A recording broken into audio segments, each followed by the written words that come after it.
Hi, I'm Wanda from Alanda Craft, and today I'm going to show you how to make the easiest table runner ever. So let's get on and show you how to make this.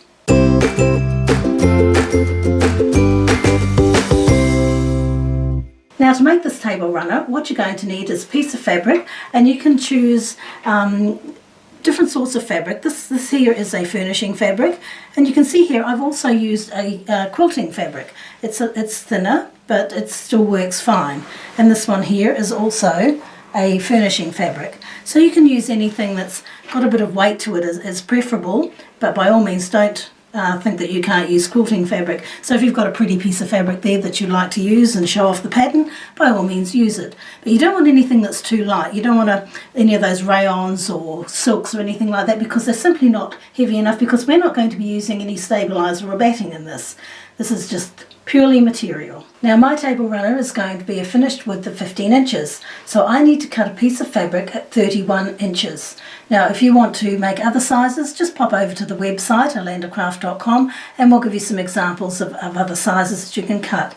But my piece of fabric is 31 by the width of fabric. So now I'm going to open my piece of fabric up and just lay it on my table. And I lay it so that I have the salvages at each end, each of the long ends. And then what I'm going to do is I'm simply going to fold it in half. So I'll fold that along, matching up the selvage end. I'm not going to cut the salvages off at this stage. Now you can pin this right along the end if you wish. You don't have to pin if you don't want to. And I'm going to sew it with a 1/2 inch seam.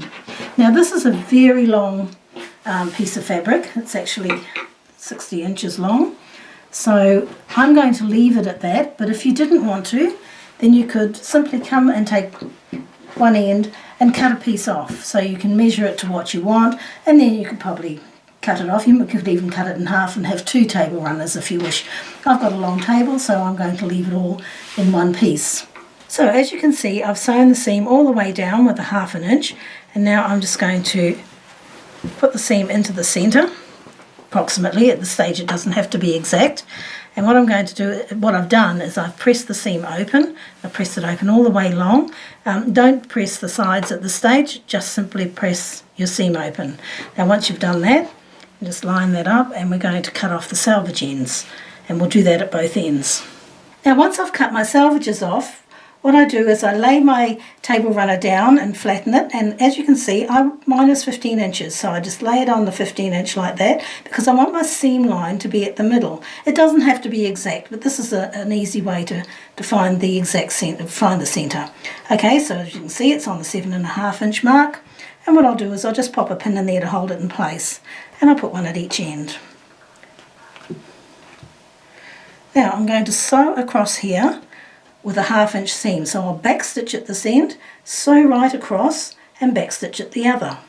Now when I come to sewing the other end of this table runner, I will back stitch, and I'm going to sew right across past the seam line, and then back stitch again, and then I'll come over to about here. I'll leave about a 4 inch opening, and I'll back stitch, sew off, and back stitch again. So I've sewn my seam along here, and I've enclosed this one completely. And on this one I've sewn across, doing my back stitches, and I've left an opening. I've also clipped the corners, as you can see here. Be careful not to clip your stitching, but it just reduces some of the bulk in the corners.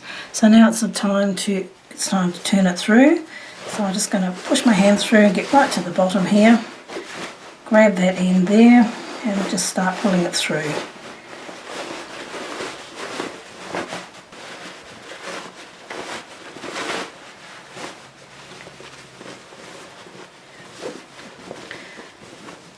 Poke out the corners. Now I use a skewer, just a wooden skewer. You can use your scissors, but be very careful when you're doing that, and just push those corners out so that they're nice and neat.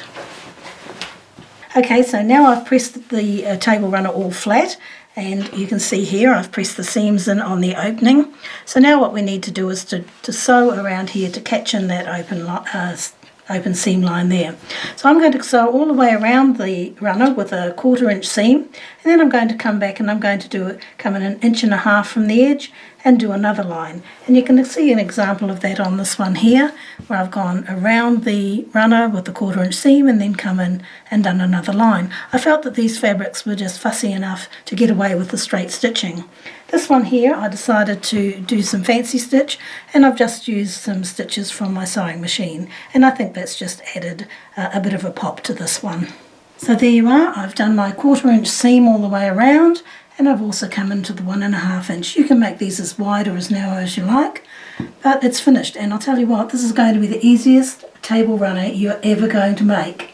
So if you've enjoyed this tutorial, give us a thumbs up and subscribe to our channel, and don't forget to check out the instructions over on alandacraft.com and follow us on Facebook and Pinterest.